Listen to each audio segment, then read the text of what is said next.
No more awkward dancing to to interact with the episode. Welcome back, ladies and gentlemen, to another episode of the Deductionist podcast. What a week it's been! What a time to be alive! I've had a rather a rather interesting occurrence with some hate comments this week. If you follow me on Instagram, you might have seen them.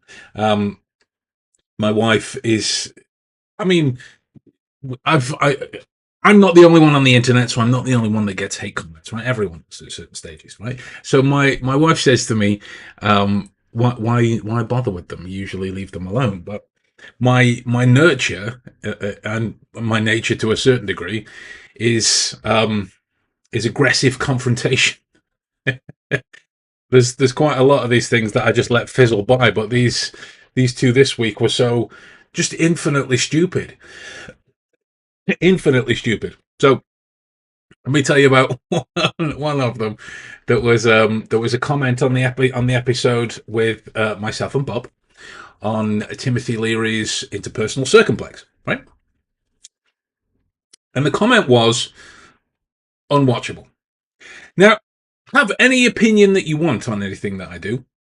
I that's Your opinion is not for me to decide. That's entirely up to you. But I was I was thinking of about the choice of the delivery, right? Someone's commenting unwatchable. So when you think about it, that's empirically impossible, right? Because either he watched it, so it's not unwatchable, he just didn't enjoy it, or he didn't watch it, so his data's invalid. And I ran the comment through the circumplex as well. I thought it was only fair, but really, if you want to make a dent, you're gonna have to up your game. So yeah, I've been having a bit of fun playing with the people who believe these kind of comments are the way forward. Now, before we get into the reason why you clicked into this, let me tell you about something that myself and Steve at MX Publishing have cooked up for you to show our festive cheer, to reward you guys for listening to this podcast and being Sherlock Holmes fans in general. For anybody that has listened to this, because it's the only way to pick up this code, you can go to any of the sales items on MX Publishing. And when this goes out live, I'll leave. When this goes out tomorrow, this is the live version. When it goes out edited and prettified tomorrow, I'll leave all of the details underneath so you can click the links from there. But if you know how to find mxpublishing.com and you go to the sales items, put in everything that you want in your cart and then put BC in as a code, you, my friends, will get yourself a 10% discount on everything off your entire order. Right? Awesome's that? So now is the perfect time to take advantage and get yourself some new Sherlock Holmes works. I'm going to be reviewing a lot of these kinds of things in the future. Some updated reviews on stuff that we've already gone over and some new stuff as well. Never let it be said that puzzle books are fantastic, right? Because they are puzzles and puzzles and puzzles and puzzles and puzzles. But if you get involved in a story, a narrative, a piece of fiction, a piece of mystery fiction, there is more context for you to understand and play along with as the lead detective, should that be something that you're vested in, or if you're just a mystery fan, then why not dabble in the experience with the guy that arguably started it all in the first place, right? Okay, now, aujourd'hui, on part en France pour rencontrer une nouvelle détective, pas comme les autres, Mademoiselle Holmes. Une descendante de ce Sherlock Holmes, mais avec du style français. Beaucoup d'énergie et un petit côté maladroit que j'adore déjà. Alors, installez-vous. Prenez un café et préparez-vous à découvrir comment une jeune policière un peu timide devient, presque par accident, une vraie génie de la déduction.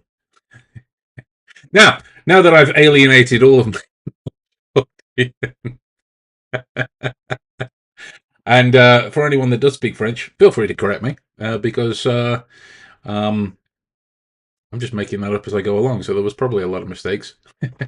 My dear friends Julie and Pascal are constantly picking me up on my verb conjugations and the like. So any help is greatly appreciated. Now, there is something to be said of why France claiming Holmes kind of matters. There's this core idea that Mademoiselle Holmes is not just another quirky detective show.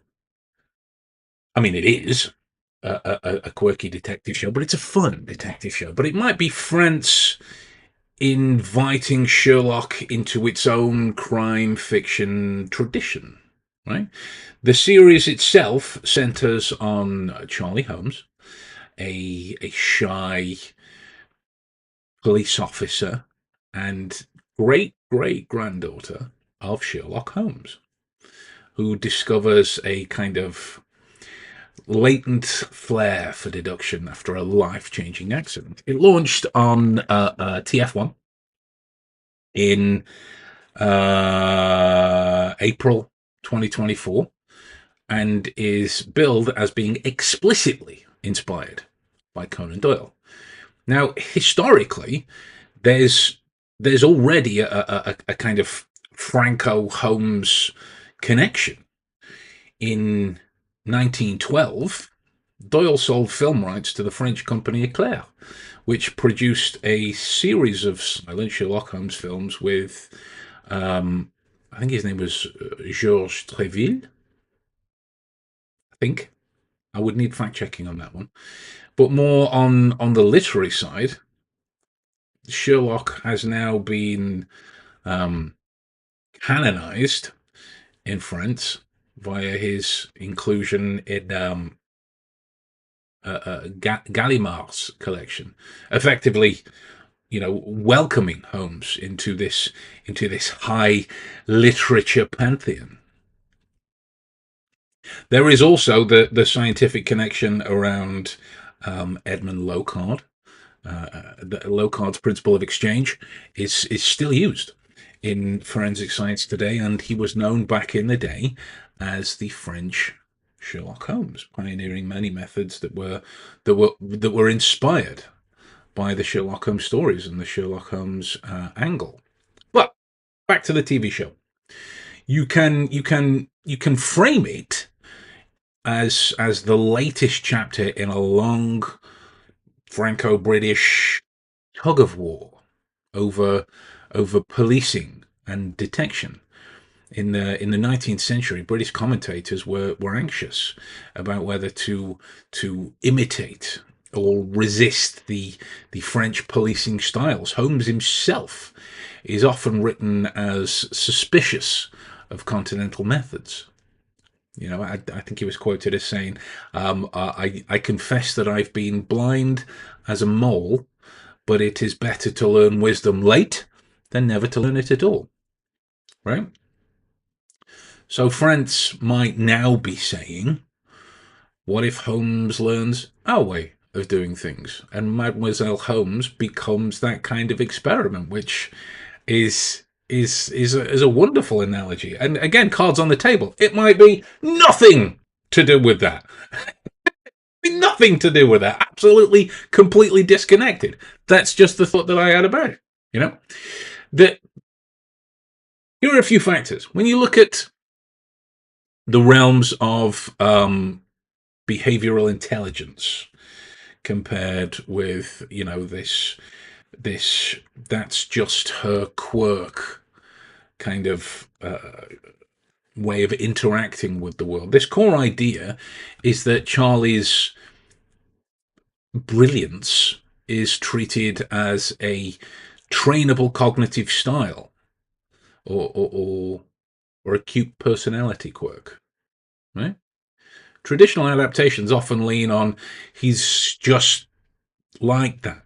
Like he just has this kind of magical intuition about certain things. You can contrast that with the scenes where Charlie actually engages in observable steps. You know, she's scanning environments, she's tracking inconsistencies, or she's using small behavioral tells from witnesses. It's it's a perfect moment to talk about expert pattern recognition. In real life, experts, not just in investigations, chess players, radiologists, threat assessors. There is this breakdown of rapid, experience-built pattern libraries rather than this mystical intuition. Their scans look fast, but they're grounded in this kind of vast prior learning. Neuroscientifically, this this insight style problem solving, this kind of aha moments, has been linked to specific neural signatures like bursts of high frequency activity in the right anterior superior temporal gyrus just before the solution appears. Right? Data, data, data. I cannot make bricks without clay. So you can ask, does the show actually give Charlie any clay on screen? Or does it skip straight to the bricks? A fairly cheesy and labored metaphor, right? But when she's shown as gathering data, you can praise it as closer to genuine behavioral intelligence than the usual, TV genius edit. Charlie is essentially playing out a kind of cognitive transformation almost from this, almost socially anxious, desk bound officer to someone operating in a Holmesian state of heightened observation. Hence the constant hair twitching and all of this kind of thing that goes on. Think of it as attention and salience, right? Early on, Charlie seems filtered, cautious, risk avoidant. Post accident, she starts noticing what others miss, micro changes in an environment, small inconsistencies in people's stories, um, physical traces at crime scenes. It tracks with research that shows how attentional scope and salience mapping change when people enter a task-focused exploratory mode. Then, look, springboarding off in that, right? Look at insight versus analysis. And this is almost directly related to why we are omniscient insights. Insight research shows that people who solve problems with flashes of insight, they show different resting state brain patterns than those who solve analytically. Charlie's switch. I was trying to think of a more grandiose word. Charlie's switch after the bike accident can be discussed as a dramatic metaphor for that shift. But her brain moves from plodding step by step, complaint desk work, all of the humdrum of the daily activity, to a more insight heavy global pattern recognition mode. There are meds involved as well, but you can watch that for yourself. That's a trigger point as part of the story. The meds angle is ongoing. And then you can also look at emotion and cognition. Holmes, and I've said it a lot, emotional qualities are antagonistic to clear reasoning, but Charlie's emotional journey is the engine of her cognition. Trauma, family legacy, the need for meaning, they all push her into a fuller engagement with the world, right? So again, exploring that in contrast as a way that's it's kind of connected almost to the circumplex. You can contrast it with cognitive science, right? Where emotion is understood as integral to decision making rather than its enemy, right? That's why I kind of developed the line as an add-on to make it make sense to those that I teach. The emotional qualities might be antagonistic to clear reasoning, but the qualities of emotion aren't. You know, if you look at you see but you did not observe, the distinction is clear, right? You can use that as a refrain when describing the moment Charlie starts observing friends instead of just living in it, right? And they have a really fun Watson character. You know, he's the Sammy. He's the social regulator. He's the ethical anchor. You know, he's the Gus. He's the Wilson. You know, he's great. Um, I mean, he does have a tendency to be portrayed as comic relief. But when you watch more and more, that's the comic relief is only there because it's contrasted against Charlie's actions, right? He's Charlie's Watson equivalent, but he's a behavioural counterweight, which that's that's one of the many functions of a good Watson. It was the same with Martin Freeman as well. You know, if you look at the Doyle's original, Watson is the um, barometer for emotion, like a narrative. He's us, you know. Sammy is very often playing that role, translating Charlie's leaps into understandable language, pulling her back from social misreads, and sometimes representing us, the viewer, representing our skepticism from a psychological angle. It's a great place to talk about the theory of mind, and social buffering. These are individuals who lean heavily into analytical or hyper observant modes, often reliant upon a partner to manage social nuance, emotional fallout, and ethical implications. Sammy is a little like Charlie's metacognitive mirror. You know, the person who forces her to explain how she knows what she knows, which is exactly what Watson did as well, and that's exactly what I do my best to do in sessions from there. Rather than just what feels right, you have to be able to back it up.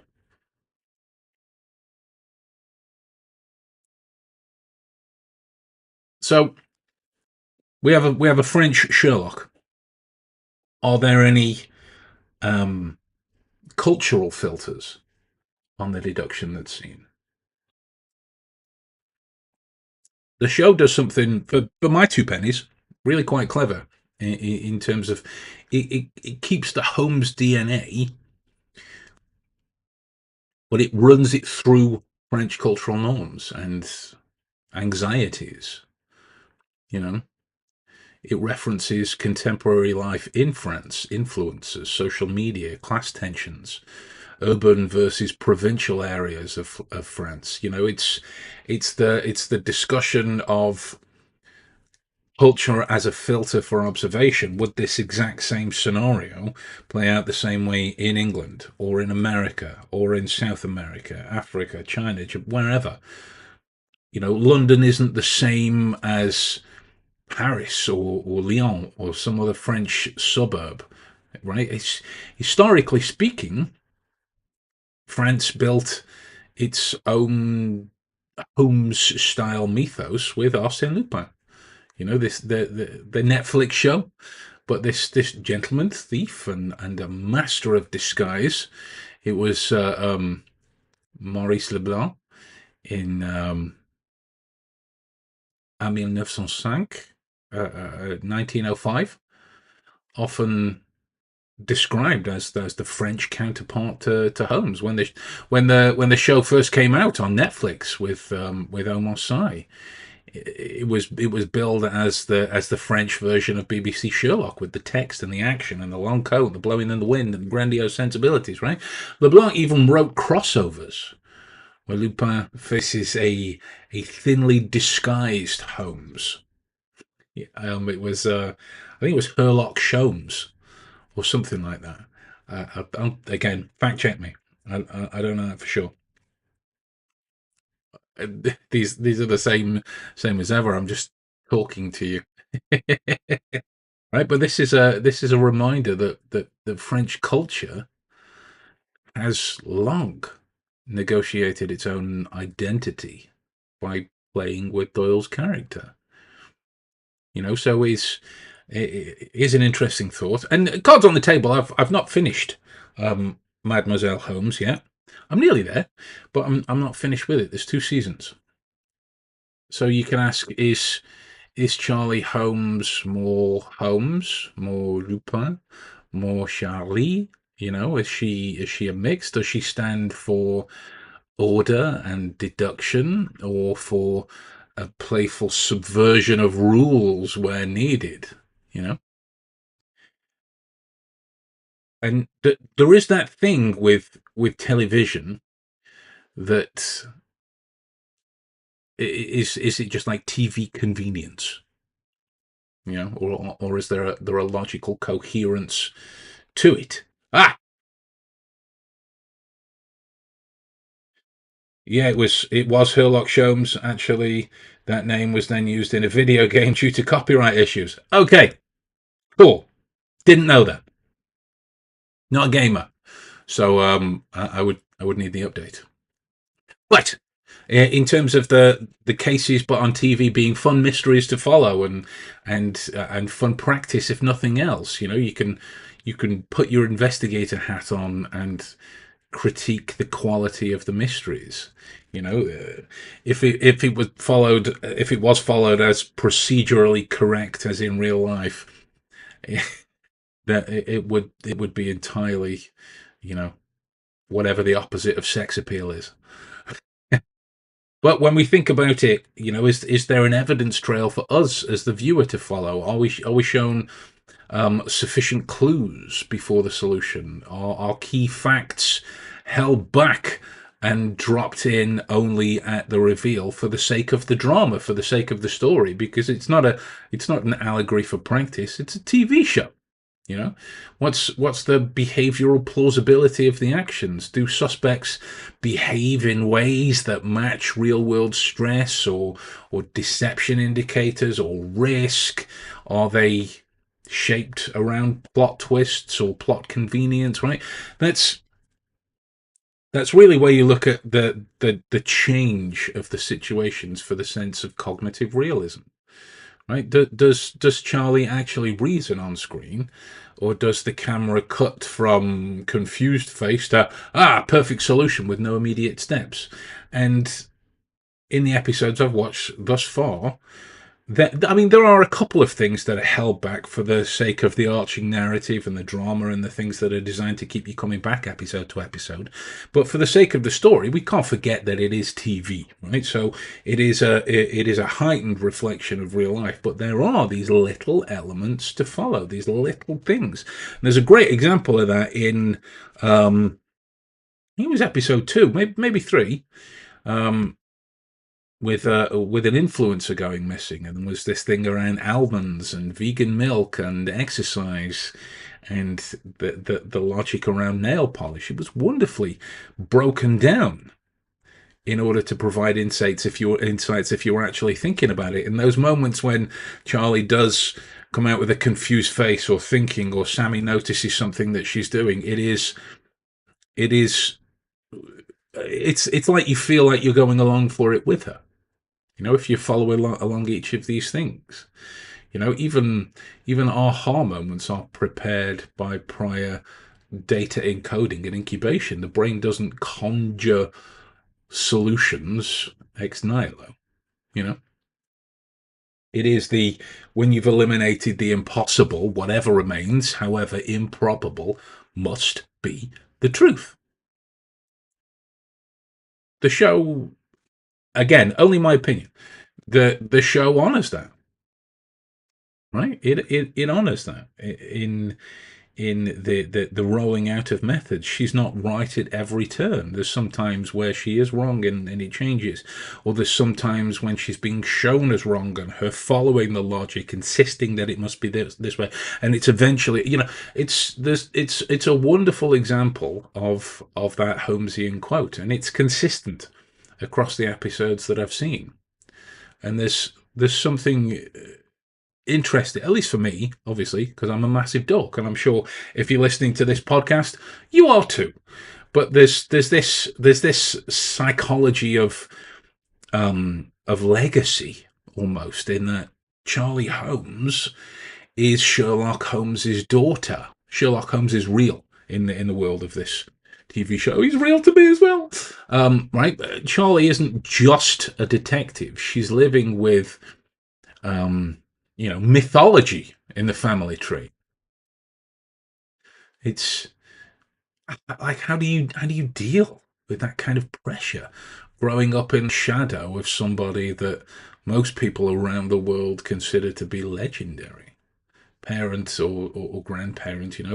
It's the wrestling with imposter syndrome and role avoidance, or being afraid of her abilities in certain situations.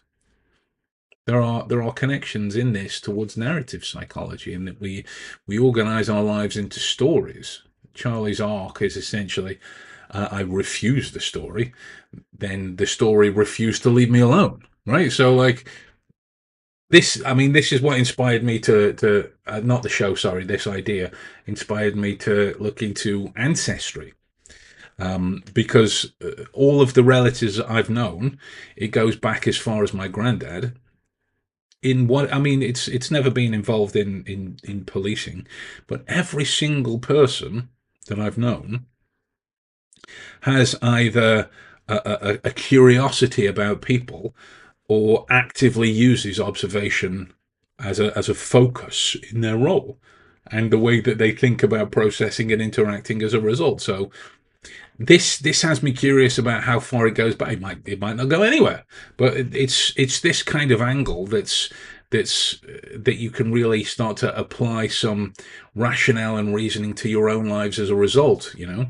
Are you just an investigator, or are you something else, and you've arranged your life in such a way that it communicates the story about being a podcaster? That type of thing. There is neuroscience of trauma and change in that. This is back to the TV show now. That wasn't that obvious. In that this sudden accident is a trigger for reevaluation, and it fits quite nicely with what we know about how salient events can shift attentional habits and self-concept. Even if the show obviously exaggerates the speed and the scale, it would have to. It's a TV show after all. But this is the case. My name is Sherlock Holmes. It is my business to know what other people don't know. Um, Hello, Mr. Architect. Um, yeah. Um, so like the fun question to contemplate on the back of that might be, what happens when that line becomes a family expectation rather than a personal boast? How does it shape her choices and her actions around her own mental health? You know, it's it's got a great balance of accuracy around the use of specific policing tactics. The tech and OSINT, which is the open source intelligence stuff. you know, Phone records, financial trails, CCTV, social media, anything that is open source media analysis. There are great uses of that throughout. Mademoiselle Holmes sometimes plays the game for its own sake, as does Sherlock, which is fine for television, so long as you guys remember that real world investigations are games where lives and justice and stakes are much higher. Um, I love your memory videos. Thank you. Thank you for watching them. I hope they have served you well. Um, all that is to say that Charlie Holmes is a great show. I'm really enjoying it, and it plays heavy with the reason that I chose to do this as a whole episode is as it connected to the previous stuff that I've mentioned about it not being Sherlock Holmes. I mean, it continues, but it keeps the focus around the central pull, and there's characters that are archetypally true, and their roles are carried out in a similar way that evolves a story, and not just creating these kinds of things for anecdotal sense. You know, Holmes travelled from Victorian London to French silent cinema, to Hollywood, to BBC, to prestige drama, to Japanese anime, and now to TF1. You know, France went from creating its own rival in Lupin to celebrating Holmes, you know, through Charlie and on mainstream television. It's the shift from seeing Holmes as this clever puzzle solver to recognizing him as a tool for thinking about how humans notice, how they reason, and how they behave. That's the space that I live in professionally. Holmes began as a British answer to urban crime, then became a global template for the thinking investigator. Mademoiselle Holmes, to me, is France's way of saying we accept the template, but we're going to print it on our own paper. Right? As cultural observers, seeing how France absorbs and reshapes an English legend, it's uh it's wonderful. It's wonderful to see. Let me try it again. Bear with me. Voilà. C'était notre petit voyage dans l'univers de Mademoiselle Holmes. Si cette détective française vous a donné envie de regarder plus attentivement autour de vous, mission accomplie. Merci d'avoir écouté. Prenez soin de vous et surtout restez curieux. À la prochaine enquête.